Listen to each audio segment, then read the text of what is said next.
स्वागत है आपका कैपिटल टीवी बिहार में। मैं हूं आपके साथ राधिका राज। केंद्रीय मंत्री गिरिराज सिंह ने राहुल गांधी के बिहार दौरे पर तीखा हमला बोला है। उन्होंने सवाल उठाते हुए कहा है कि राहुल गांधी के डीएनए में ना तो दलितों के प्रति प्रेम है, ना ही पिछड़ों के लिए कोई संवेदना है। राहुल गांधी को घेरते हुए आगे केंद्रीय मंत्री ने कहा कि अगर वास्तव में ऐसा होता तो पंडित नेहरू से लेकर राजीव गांधी तक आरक्षण का विरोध नहीं करते। राहुल के प्रधानमंत्री बनने की बेचैनी में देश के लोगों को भ्रमित कर रहे हैं। उन्होंने कहा कि उन्हें ये स्वीकार नहीं है कि नरेंद्र मोदी जैसा गरीब का बेटा देश का प्रधानमंत्री बन सकता है, इसीलिए वो भ्रम फैलाकर खुद को विकल्प साबित करना चाहते हैं। आपको बता दें कि कांग्रेस नेता राहुल गांधी 27 मई को फिर से बिहार दौरे पर आ रहे हैं। इस बार वो मुख्यमंत्री नीतीश कुमार के गृह जिला नालंदा में पिछड़ा सम्मेलन को संबोधित करेंगे। राहुल गांधी पहले दलितों के लिए बिहार आए थे, अब अति पिछड़े के लिए बिहार आएंगे, सम्मेलन करेंगे, कैसे देखते हैं? ना वो उनके डीएनए में ही न दलित प्रेम है, न पिछड़ा प्रेम है। अगर होता इनके डीएनए में तो पंडित नेहरू से लेकर राजीव गांधी तक सब लोगों ने आरक्षण को नकारा। अब उनको व्याकुल भारत हैं, उनको लगता है कि हम क्या करें, जो हम ही प्राइम मिनिस्टर बने, दूसरा कोई नहीं रह सकता है। हमारे रहते नरेंद्र मोदी गरीब का बेटा कैसे रह सकता है। यही कारण है, न उनको पिछड़ा प्रेम है, न दलित प्रेम है, उनको भ्रम प्रेम है, लोगों में भ्रम पैदा। तेजस्वी यादव को दी सीखने की सलाह। राहुल गांधी को तीखा हमला करने वाले गिरिराज सिंह ने तेजस्वी यादव को भी नहीं बख्शा। बिहार में कानून व्यवस्था पर तेजस्वी यादव के बयान पर पलटवार करते हुए गिरिराज सिंह ने कहा कि मेरा आग्रह है कि तेजस्वी यादव अपने पिता लालू प्रसाद यादव से जाकर सीखे। चोर अगर चोरी के खिलाफ बोले तो वो मजाक ही लगेगा। तेजस्वी का लॉ एंड ऑर्डर पर बोलना भी कुछ ऐसा ही है। मेरा आग्रह होगा तेजस्वी यादव जी से कि अपने पिताजी से जरा सीख लें कि आज एक कहावत है, उस कहावत को कहने में भी संकोच हो रहा है।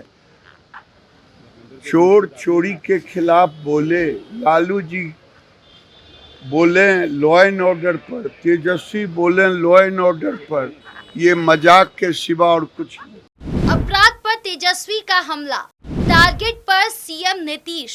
बिहार के पूर्व डिप्टी सीएम और आरजेडी नेता तेजस्वी यादव ने राज्य में बढ़ते अपराध के लिए बीते 19 मई को ही नीतीश सरकार पर हमला बोला था। तेजस्वी यादव ने कहा था कि मुख्यमंत्री अचेत अवस्था में चले गए हैं। सुनिए उनका बयान। समस्तीपुर में घटना हो रही है, पटना में घटना हो रही है, कोई ऐसा जिला नहीं है जहाँ घटना नहीं हो रहा। लगातार जो है अपराधी जो है बेलगाम हो रखा है।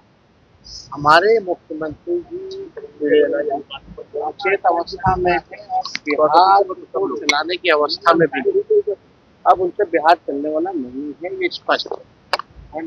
इतना हड़कंप मचाए हुए अपराधी पूरे बिहार, एक बार भी कोई समीक्षा कर रहा है क्या? कोई समीक्षा नहीं। बस सबको अपने चुनाव का टेंशन है, कौन होगा क्या होगा, बस इसी चीज में लोग जो है पड़े हुए हैं। बस अपने कुर्सी के चक्कर में लोग पड़े हुए हैं। एक बैठक बताइए, समीक्षा बैठक अगर इन फिलहाल दिनों में हुई है और लगातार अपराध बढ़ रहा है, अपराध की समीक्षा होनी चाहिए। ये पूरी तरीके से अपराधियों को खुला छूट दे रखा है, फील्ड जो है खुला दे रखा है। कितना व्यवसाय की हत्या हुई, कल भी हम डाले इस बात।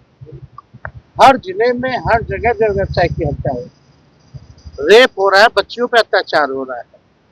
कई जगह तो हम खुद जाकर के मिले हैं, लेकिन सरकार का एक व्यक्ति बता दो जो जाकर के पीड़ितों से मिला हो या न्याय दिलाने की बात की हो। हमारे जाने के बाद, पहुंचने के बाद जो है पुलिस जो है एक्टिव होती है, तब जाकर के गिरफ्तारी का एक प्रेस रिलीज जो है जिला में जारी किया जाता है। तो ये बहुत ही भयावह स्थिति है और इसलिए हम कह रहे हैं कि बीजेपी हो, जदयू हो शासन में, इन लोगों को बिहार और बिहारियों से कोई मतलब नहीं। पढ़ाई, दवाई, कमाई, सिंचाई, सुनवाई, कार्रवाई से मतलब नहीं है। शिक्षा, स्वास्थ्य, किसी से कोई मतलब नहीं है। गरीबी से मतलब नहीं, महंगाई से मतलब नहीं, पलायन से मतलब नहीं। केवल दिन रात आके टेलीविजन पे लालू जी को गाली दो, तेजस्वी को गाली दो। एक बयान वो देंगे तो 4 बयान वो मेरे खिलाफ देंगे।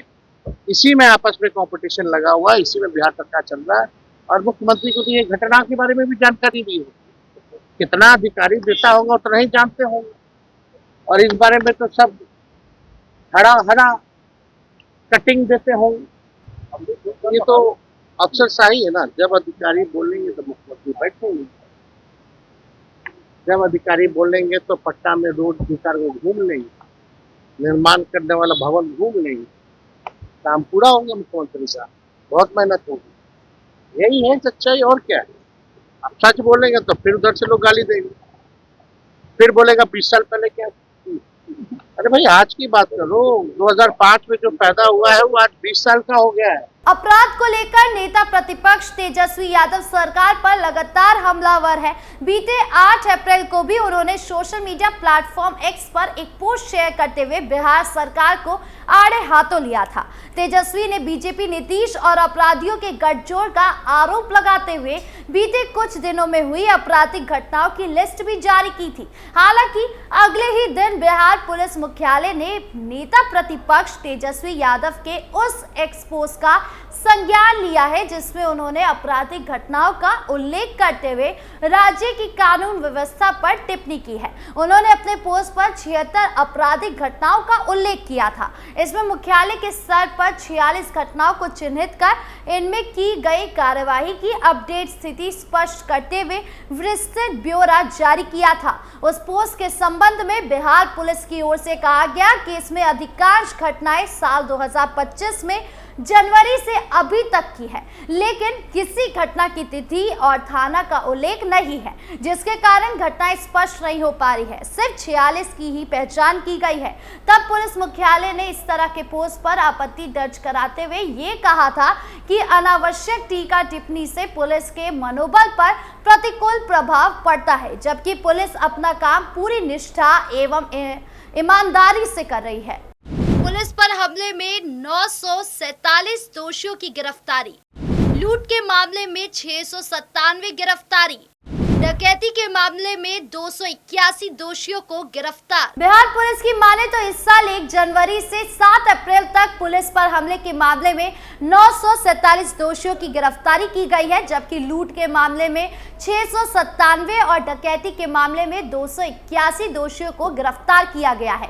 क्राइम को लेकर तेजस्वी के आरोपों का जवाब हाल ही में बिहार पुलिस ने दिया था, लेकिन तेजस्वी यादव अक्सर कानून व्यवस्था और अनकंट्रोल्ड क्राइम को लेकर सरकार को घेरते रहते हैं। क्राइम को लगातार सियासी विमर्श के केंद्र में लाने वाले तेजस्वी यादव इस मुद्दे को बिहार चुनाव के मद्देनजर लगातार धार दे रहे हैं, लेकिन केंद्रीय मंत्री गिरिराज सिंह उनकी इन बयानों को सिर्फ एक मजाक की संज्ञा दे रहे हैं।